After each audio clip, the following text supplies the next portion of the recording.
Salamlayıram hər birinizi. Söz verdiyimiz kimi biosfer bölməsi ilə davam edirik. Bu gün sizinlə biosfer bölməsinin ikinci mövzusu olan torpaq haqqında danışacağıq. Torpaq yerin üst mümbit qatıdır və torpaq təbii ki, təbiətin çox vacib bir hissəsidir. Biz hətta deyirik ki, torpaq təbiətin güzgüsüdür. Ona görə ki, biz təbiətdə olan bütün proseslərə baxsaq, bu birmənalı şəkildə torpaqla əlaqədardır. Əvvəla gəlin baxaq görək ki, torpaq əmələ gətirən amillər hansılardır? Yəni torpağın formalaşmasında nələr iştirak edir torpağın yaranmasında? Torpağın yaranmasında birinci bitki və heyvanlar iştirak edir. Belə ki, ərazidə olan bitkilər, heyvanlar öldükdən sonra onlar çürüyür və biz bu çürüntüyə humus adını veririk. Humus. Və bu humus sayəsində torpaq yaranır.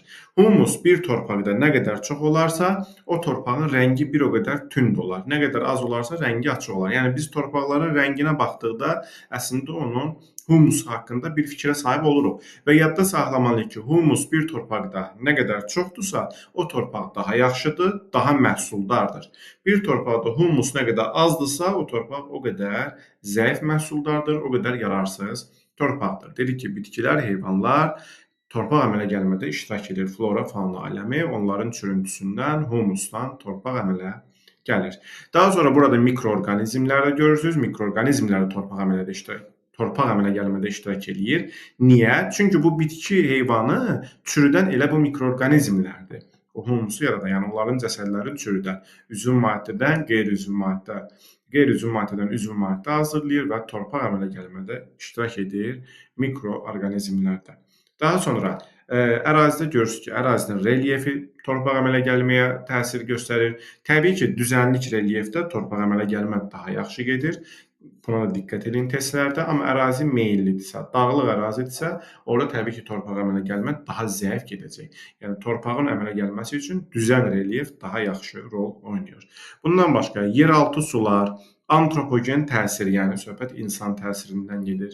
Bütün bunlar müəyyən zaman daxilində torpaq əmələ gətirirlər və torpaq əmələ gətirən əsas amillər hesab olunurlar. Daha sonra biz bilməliyik ki, torpağın şarq ölkəsində 4 əsas qatı var.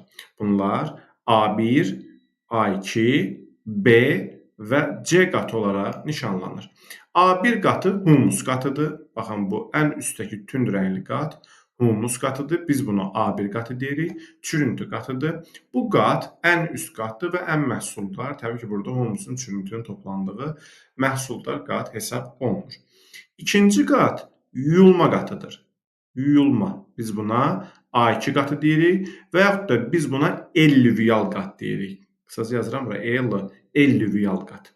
Yuyulma qatı gördüyünüz kimi rəngi açıqdır. Burada humusun miqdarı çox azdır. Bu məntiqlə düşünün ki, bura artıq yuyulub da, burada humus qalmıyor. Üçüncü isə B olaraq işarələdiyimiz toplanma qatıdır. Toplanma. Biz buna deyirik nə? İllüvial qat. İllüvial. Bax, qarışdırmayaq. İkinci yuyulma ellüvialdır. Üçüncü toplanma illüvial qatdır. B ilə işarə olunur. Burada humus qatı daha çoxdur və daha kip haldadır bu qat. Bunu mən həmişə necə deyirəm, yadda saxlayın. Bax, üstdə yuyulur və yuyulan şey alta nə edir? Toplanır. İkinci qat yuyulmadır, orada yuyuldu. Aşağıda üçüncü qatda nə elədi? Toplandı. İkinci qatdakı humusu getdi üçüncü qata. Bu məntiqlə yadda saxlayın. İkinci qat oldu humusu çox zəif, üçüncü qatın humusu çoxdur. Niyə? Çünki orada toplandı. Və nəhayət dördüncü də hesab olunur ana suxur. Ana suxur isə C ilə işarə olunur. Əslində ana suxuru biz torpaq əmələ gətirən amillərdən də saya bilərik. Bu isə dördüncü qatımız hesab olunur. Şarq ölkəsidir. Bundan başqa biz bilməliyik ki, torpaqların mexaniki tərkibi var. Mexaniki tərkibinə görə torpaqlar 4 yerə bölünür. Gilli, gillicəli, qumlu, qumsal torpaqlar. Gilli, gillicəli, qumlu və qumsal torpaqlar. Qumlucalı da ola bilər, qumsal da ola bilər, fərq eləmir. Gilli, gillicəli, qumlu, qumsal. Bunlar torpağın mexaniki tərkibinə görə 4 yerə bölünməsidir. Və biz eyni zamanda bilməliyik ki, torpaqlar quruluşuna görə də 2 yerə bölünürlər. Strukturlu torpaqlar var. Strukturlu və struktursuz torpaqlar var. Bax, bu struktursuz, bu da strukturlu. Deməli, bu necə bölünür? Yadda saxlayırıq ki, bir torpaq əgər məsamələri yaxşı formalaşıbsa, havanı və suyu yaxşı keçirirsə, o strukturlu torpaqdır. Bir torpaq çox kibdirsə, məsamələri yaxşı formalaşmayıbsa, o havanı və suyu pis keçirirsə, o struktursuz torpaqdır. Və biz bu formada birmənalı olaraq bilməliyik ki, bu qumlu, qumsal torpaq ki var idi ya, bunlar strukturludur.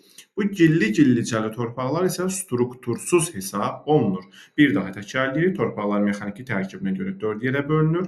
Gilli-gillicəli, qumlu, qumsal. Quruluşuna görə 2 yerə bölünür. Strukturlu, struktursuz. Strukturlu torpaqlar havanı, suyu yaxşı keçirən torpaqdır. Bunlar məhsuldar torpaqdır. Bunlara qumlu, qumsal torpaqlar aiddir strukturluya. Struktursuz torpaq isə havanı, suyu pis keçirən torpaqdır. Məhsuldarlığı aşağı olan torpaqdır. Bunlara gilli-gillicəli torpaqlar aid edilir.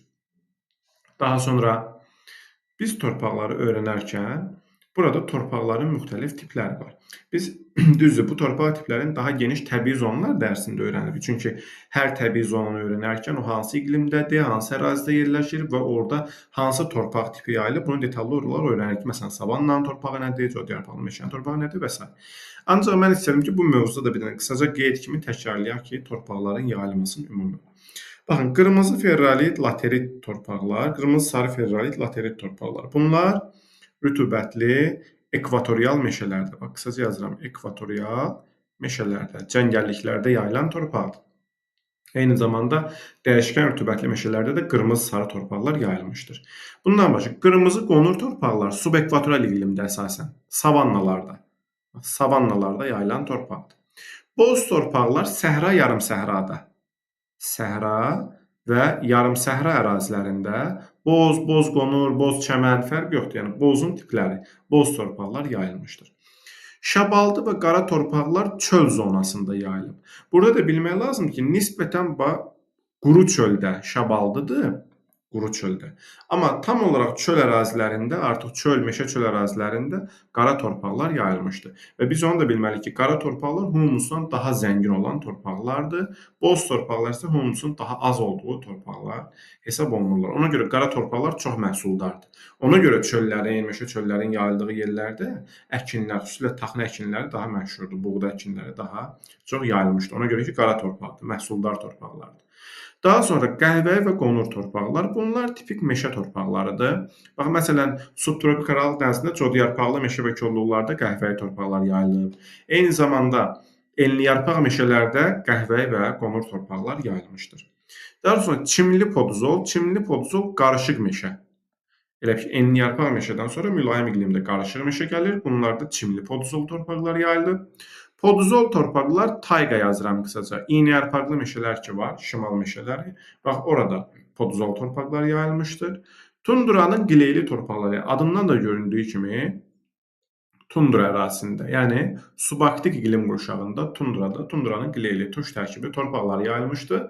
Və nəhayət ibtidai torpaqlar, torpaq əmələ gəlmənin zəif getdiyi buz səhralar ərazilərində, yəni arktik, antarktik ərazilərdə isə ibtidai torpaqlar yayılmışdır. Yəni, arktik və antarktik ərazilərdə ibtidai torpaqlar yayılmışdır. Bu, yenə deyirəm, bu bir daha keçilir əslində təbii zonlar bölməsində, bununla bitmir. Yəni, bunların yerləri də, hansı təbii zona, hansı iqlimdədir. Bizdə onsuz da kanalda təbii zonların video izahı var. Açıb izləyə bilərsiniz ki, orada hansı təbii zona, oranın torpağı nədir ki, burada yazdım, bitki örtüyü necədir, hansı iqlimdə yerləşir və s. ərazisi harada, hamısı verilib. Burada sadəcə istəyirəm ki, torpaqların təkrar edək. Daha sonra biz burada torpaq fondunun strukturu haqqında danışırıq. Torpaq fondunun strukturu necədir? Əvvəlcə dünya üzrə baxaq ki, torpaqlar necə paylanmışdır. Biz görürük ki, ümumilikdə dünyada torpaqların 37%-i kənd təsərrüfat təyinatlı torpaqlardır. Ümuminin 37%-i. O 37%-ində 26%-i otlaq biçənəkdir. 10%-i becərilən torpaqdır, yəni əkilən torpaqdır. Cəmi 1%-i isə bağların, yəni çoxillik bitkilər ki var, meyvə bağlarının altında olan torpaqlardır. Həmin o 37%. Sonra 31,5% isə meşələr tutur dünyada, yəni meşələrin altındakı torpaqlar tutur, meşə torpaqları. Və digər 31,5% isə digər, yəni məsələn, zavodların altında, binaların, yolların altında qalan torpaqlar, yəni antropogen landşaftın altındakı torpaqlar, yararsız torpaqlar, hündür dağlıq ərazidəki torpaqlar tutur. Bu dünyanın torpaq fondudur. Azərbaycana gəldikdə, Azərbaycandakı torpaqların 55,8%-i kənd təsərrüfatı torpaqlarıdır.